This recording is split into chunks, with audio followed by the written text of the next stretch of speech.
Hello guys, welcome back again to my channel bersama saya Hansen di sini dan seperti biasanya setiap harinya saya akan buatkan video seputar cryptocurrency. Apa kabar kalian hari ini semuanya? Semoga dalam keadaan yang baik-baik saja. Wow, itu adalah mungkin satu kata yang bisa menggambarkan pergerakan Bitcoin selama 24 jam terakhir, teman-teman. Setelah pada akhirnya mampu breakout dari range yang telah menahan Bitcoin selama lebih dari seminggu, kita melihat breakout dan bahkan Bitcoin sempat menyentuh ke arah 57.000 dolar. Sesuai dengan yang saya sampaikan di video kemarin, apabila kita bisa melihat breakout ke atas, maka target berikutnya setidaknya akan ke 54 sampai 55.000 dolar. Dan kita sudah persis menyentuh area tersebut, bahkan sedikit lebih tinggi daripada ekspektasi. Walaupun kita sekarang sedikit pullback, tapi kita masih berada kurang lebih di area range 55.000 dolar. Dan ada sesuatu yang sangat krusial yang terjadi pada hari ini, teman-teman, ke Bitcoin yang pengen saya sampaikan ke kalian semua, dan menurut saya ini wajib kalian ketahui. So, stay tune terus sampai akhir video. Nah, sekarang kita bakalan mulai dari CoinMarketCap terlebih dahulu.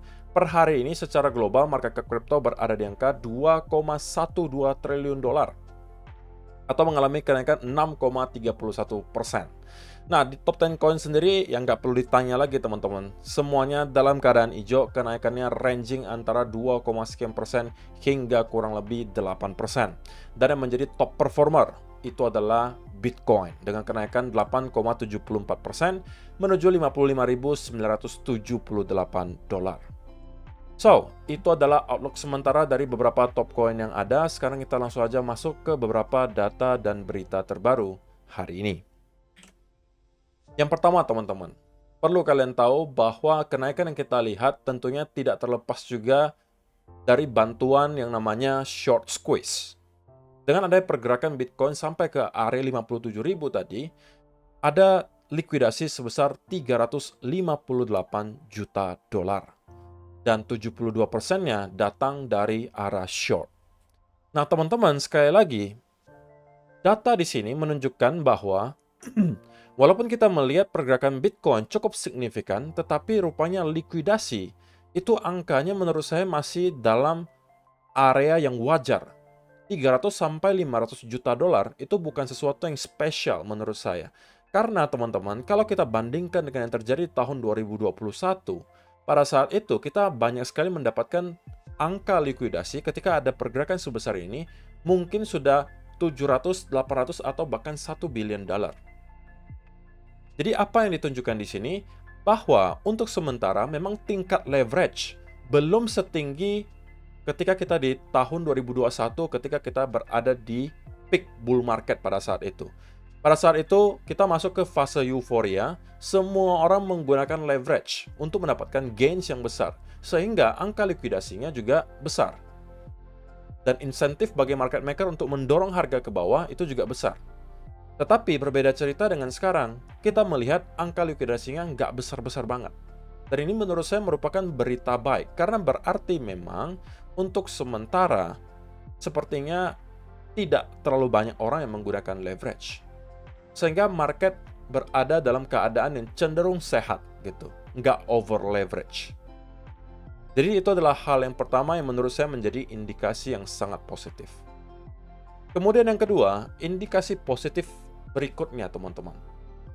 Setelah update terakhir kita melihat bahwa ada sebagian kecil orang yang melakukan distribusi, yang justru distribusi itu adalah orang-orang yang memegang Bitcoin nggak terlalu banyak.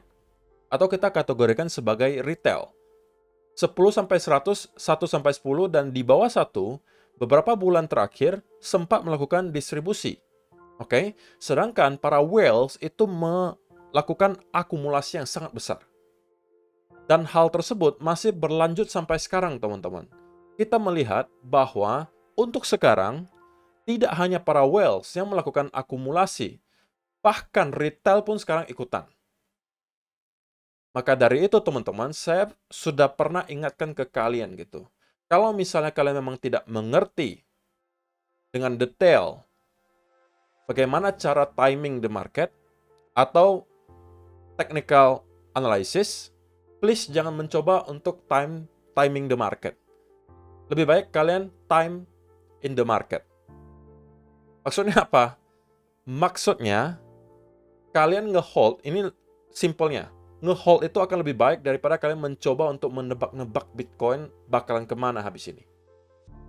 Karena yang terjadi biasanya apa? Kalau kalian mencoba untuk menebak-nebak, kemudian mungkin kalian kemarin sempat jualan di angka 51.000 atau 52.000 dengan asumsi bahwa Bitcoin bakalan drop ke area 40 atau 35.000, maka ada kemungkinan bahwa ketika Bitcoin tadi menyentuh ke area 55 atau 57.000, kalian ada sedikit percikan FOMO di hati kalian gitu. Dan pengen kembali masuk ke Bitcoin, dan bisa jadi kalian kembali masuk justru dengan harga yang jauh lebih tinggi daripada yang kalian punya kemarin. Jadi teman-teman, kalau misalnya kalian memang tidak mempunyai jam terbang yang tinggi, dan siapapun lah gitu ya, menurut saya yang udah expert pun kadang-kadang lebih baik itu justru nge-hold daripada mencoba untuk time the market. Beda cerita kalau misalnya kalian trading ya teman-teman, itu mungkin kalian harus timing the market. Tapi kalau kalian investasi, kalian nggak perlu terlalu khawatir pergerakan harian di Bitcoin. Yang perlu kalian khawatirkan adalah apakah 2 tahun, 3 tahun dari sekarang Bitcoin harganya bakalan lebih tinggi daripada hari ini. That's it. Jadi nggak usah diperumit teman-teman. Dan kita sudah melalui bear market yang sangat brutal. Jangan sampai kenangan itu sia-sia gitu. Perjuangan kalian jadi sia-sia hanya karena kalian take profit terlalu cepat. Saya cuma pengen pesan itu. Makanya saya berkali-kali sampaikan, kalau saya secara pribadi teman-teman, spot back saya tidak akan saya apa-apain, terutama yang di Bitcoin, selama Bitcoin belum di all time high. Saya tidak mau mencoba untuk timing the market gitu. Karena itu akan sangat sulit untuk dilakukan. Kalau hoki-hoki kalian benar sekali, oke. Tapi takutnya kalau misalnya kalian cuma hoki benar sekali dan kalian lakukan berkali-kali, akan ada masa di mana kalian pasti salah gitu. Dan kalian bisa aja masuk dengan harga yang jauh lebih tinggi daripada entry kalian yang di awal. Jadi jangan sampai itu kalian lakukan. Terlebih lagi ada satu hal yang sangat penting yang terjadi hari ini teman-teman, yang bakalan kita bahas nanti di chart. Nah juga teman-teman, indikasi buy yang ketiga, kita melihat bahwa ada sebuah rekor baru dari volume spot Bitcoin ETF. Dari Eric Balchunas di sini. It is official. The new 9 Bitcoin ETFs have broken all-time volume record today with $2.4 billion, just barely beating day one, but about double their recent daily average. IBIT went wild, accounting for 1.3 billion of it, breaking its record by about 30%. Jadi teman-teman, ini adalah angka volume tertinggi sejak pertama kali spot Bitcoin ETF itu diluncurkan. Bisa kalian bayangkan. Dan 1,3 miliar dolar itu datangnya dari punyanya BlackRock, IBIT. Dan sisanya kalau dijumlahkan totalnya 2,4 billion dolar per hari. Transaksinya, volumenya teman-teman. 2,4 billion per hari. Jadi ini bukan sesuatu yang dibuat-buat teman-teman. Indikasi-indikasi baik yang saya sampaikan dari awal video tadi, itu semuanya fakta. Ini based on data, bukan based on my emotion. Bukan karena emosi saya, bukan karena rasa FOMO saya, tapi ini based on data gitu. Dan ini bisa di-track. Semuanya menunjukkan ke arah yang positif, dan itu udah saya sampaikan dari berbulan-bulan yang lalu. Semua data merujuk ke arah yang positif. Sehingga saya masih bingung bahwa kadang masih ada yang mencoba untuk menunggu di sideline. Kedua, ada yang mencoba untuk timing the market, jualan sekarang, mau tunggu 35 lagi, atau ada yang tunggu 28, atau mungkin 40.000, who knows. Tapi itu akan sangat sulit teman-teman untuk kalian lakukan kalau kalian terus mencoba untuk trade Bitcoin kalian, padahal bisa jadi kalian akan mendapatkan gains yang jauh lebih besar hanya dengan tidak melakukan apa-apa. Dan memang salah satu hal tersulit teman-teman yang harus kita lakukan ketika kita berada di fase yang mau masuk ke optimism dan euforia, yaitu adalah kita doing nothing. Itu adalah justru hal tersulit. Karena kita melihat hari demi hari portofolio kita angkanya naik, dan naik, tapi kita nggak boleh jualan gitu. Nah, itu juga satu hal yang sulit untuk dilakukan, tetapi untuk dapat menjadi seorang pemenang di dunia kripto, memang itu adalah perjuangan dan pengorbanannya. Kalau kalian tidak bisa melakukan hal tersebut, maka kemungkinan besar kalian akan menjual bukan terlalu lagi, sangat-sangat terlalu cepat gitu. Ya walaupun teman-teman, saya pernah mengatakan bahwa menjual sedikit lebih cepat itu oke daripada menjual terlalu lambat. Tapi menjual terlalu cepat itu juga sebenarnya nggak worth it gitu. Terlebih lagi sebelum kita berada di all time high. Why gitu loh. Apa yang menyebabkan kalian merasa bahwa Bitcoin bakalan drop lagi ke 30-20 ribu? Apa yang bisa menjadi katalis untuk hal tersebut terjadi? Apakah ada gitu? Kecuali mungkin kita bisa melihat ada eskalasi di World War III atau Perang Dunia Ketiga. Yang itu pun teman-teman, kalau memang benar terjadi, kita belum pernah melihat kok Bitcoin melalui yang namanya resesi besar-besaran, melalui yang namanya Perang Dunia. Kita nggak tahu apa reaksi market ke Bitcoin ketika hal-hal semacam itu terjadi. Apakah benar-benar akan crash, ataukah justru Bitcoin dijadikan sebagai aset safe haven dan justru naik? Who knows? Tapi kalau kalian yang masih ada alasan kenapa Bitcoin bisa drop jauh dari sini, kalau cuma pullback itu wajar ya. Kalau drop jauh artinya mungkin ke 35.000, ke 30.000 atau 25, atau bahkan ada yang lebih ekstrim 12.000. Kalau masih ada dari teman-teman yang mempunyai pendapat seperti itu, saya tidak menyalahkan, tapi saya cuma pengen tahu kira-kira alasannya apa gitu. Mungkin kalian boleh kasih komentarnya di kolom komentar di bawah. Nah, sekarang kita masuk ke chartnya Bitcoin, teman-teman. Dan saya pengen mulai dari weekly chart terlebih dahulu. Nah, sesuatu yang sangat krusial bisa saja terjadi minggu ini, teman-teman. Apa itu? Yaitu adalah breakout dan close weekly candle di atas area 52.000. Jika hal tersebut kita lihat terjadi, maka saya expect dalam waktu yang sangat dekat, kita akan melihat Bitcoin untuk mencoba nyampe lagi ke area all-time high-nya. Oke, dalam waktu dekat itu artinya bisa mungkin memakan waktu 2-3 bulan. Itu waktu yang cukup singkat untuk seorang investor, teman-teman. Nah, berangkat dari mana pemikiran ini? Kita kalau lihat fakta historisnya, teman-teman. Saya anggap area 52.000 itu sama seperti area 11.000 sampai 12.000 di cycle sebelumnya. Cycle sebelumnya, area 12.000 itu menjadi area major resistance terakhir. Atau boss terakhirnya lah. Seperti yang saya sering analogikan gitu. Kalau kita sudah break dari boss terakhirnya, maka dalam waktu yang sangat singkat, kita akan nyampe lagi ke area all-time high. Jika kita melihat historisnya, ini adalah candle pertama ya teman-teman yang kita close di atas area major resistance tersebut. Ini. Kita perlu waktu kurang lebih 4 minggu. 4 minggu. Untuk kembali ke all-time high dan break pada minggu kelima. Jadi anggapan 2-3 bulan ke depan, kalau kita lebih konservatif gitu, kita bisa melihat Bitcoin berada di all-time high, teman-teman. Dengan catatan, saya mau melihat ada weekly candle close di atas area 52.000. Jika itu yang kita lihat, maka dalam beberapa bulan ke depan, bahkan bisa aja sebelum halving, kita sudah melihat Bitcoin kembali ke area 60-an ribu dolar. Karena bagi saya, teman-teman, untuk sementara, tidak ada lagi bagi saya halangan yang terlalu besar bagi Bitcoin untuk ke all-time high. Dan saya rasa breakout ke all-time high yang baru itu hanya persoalan waktu. Jika kita bisa melihat Bitcoin close di atas area 52.000 dolar. Satu-satunya senario bisa menginvalidasi adalah jika secara tiba-tiba minggu ini kita bisa melihat ada sell-off yang sangat besar, kemudian Bitcoin sampai mampu untuk close kembali di bawah area tersebut. Itu bisa menjadi sebuah disaster, teman-teman. Kenapa? Karena kalau itu yang kita lihat, maka kita berpotensi melihat senario seperti ini terjadi. Di mana kita breakout, tetapi tidak berhasil close. Padahal breakout-nya ini jauh loh, teman-teman. Tapi kita tidak berhasil close di atas area tersebut. Sama juga di sini, percobaan untuk breakout dan close belum berhasil. Hanya barulah ketika kita melihat di Oktober tahun 2020 kemarin, kita dengan confident mampu close di atas area tersebut, dan kemudian secara parabolik kita langsung dari kurang lebih 11.000 nyampe ke kurang lebih 30.000. Ingat teman-teman, ini adalah kenaikan. Walaupun kelihatannya kecil ya ini pergerakannya, tapi ini 200% kenaikannya, teman-teman. 200% hanya dalam kurun waktu berapa lama?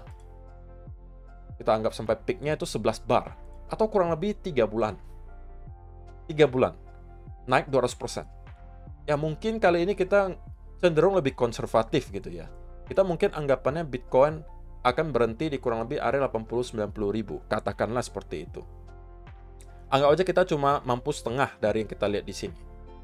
Maka, itu adalah kenaikan 100%. Which is bisa aja nyampe ke kurang lebih area 100 ribuan dolar. Barulah kita akan start untuk terhenti sebentar, seperti yang mungkin kita lihat di sini, dan baru masuk ke push terakhir, mungkin nyampe ke 150 ribu, 180 ribu, 200 ribu, who knows. Gak ada yang akan mampu menebak secara pasti topnya di sebelah mana. Tapi kalau saya, secara pribadi, akan start melakukan jualan, oke, ketika saya melihat euforia sudah terjadi di mana-mana. Oke, udah ada indikasi juga bahwa kita sudah overheat. Dari sana, saya sudah akan start untuk jualan. Sekali lagi teman-teman, ketika sudah di all time high, mindsetnya sedikit diubah lagi. Bahwa lebih baik kita menjual sedikit terlalu cepat, oke? Dengan catatan memang sudah ada indikasi bahwa kita masuk ke fase euforia, kita sudah melihat overheat, berbagai indikator sudah menunjukkan kita sudah sangat overextend, kita juga melihat sudah terjadi distribusi besar-besaran. Ya sudah, saya juga ikutan bakalan melakukan distribusi. Walaupun mungkin kita bakalan naik lebih jauh, lebih tinggi daripada harga ketika saya jual, that's fine. Saya nggak mau terjebak juga untuk terlalu greedy, oke? Padahal mungkin udah dikasih ke angka 100 ribu, 120, tapi saya tetap katakan saya nggak mau jualan. Saya mau hold forever gitu, karena bisa aja kali ini nggak bakalan turun-turun lagi. Nah, saya nggak mau terjebak lagi seperti itu, karena itulah yang dilakukan ketika di tahun 2021. So, kita belajar dari pengalaman, dan kali ini sebenarnya kita pun bisa rotate, teman-teman. Ketika kita sudah melihat Bitcoin ke angka 100 ribu, 120 ribu, gainsnya kalaupun ke 200 ribu, itu ya mungkin nggak sampai 100% lagi. Tapi kalau saya rotasikan uangnya ke altcoin, itu bisa menghasilkan berkali-kali lipat gitu loh. Nah, kita tahu ketika Bitcoin kembali ke area peak dan start terkoreksi, biasanya disitulah altcoin bakalan parabolik pergerakannya. Dan saya harus take advantage untuk itu. So, closing minggu ini akan sangat menjadi sangat krusial, teman-teman. Gitu ya. Selama kita bisa close dengan confident di atas 52 ribu dolar di weekly candle, maka saya rasa dalam waktu yang sangat dekat, kalau spesifikkan mungkin 2 atau 3 bulan ke depan, kita sudah berada lagi di all time high. Oke?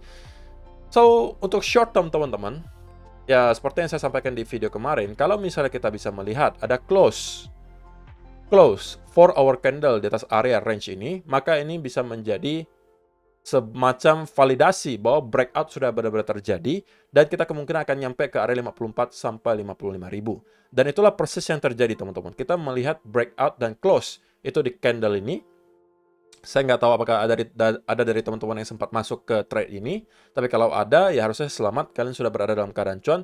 Tapi kalau misalnya tidak, karena mungkin pergerakannya terlalu cepat, maka teman-teman, kalian sekarang untuk masuk ke arah long, tentunya mungkin sudah sedikit terlalu lambat. Gitu ya. Dan saya lebih sekali lagi prefer teman-teman untuk cari setup di altcoin.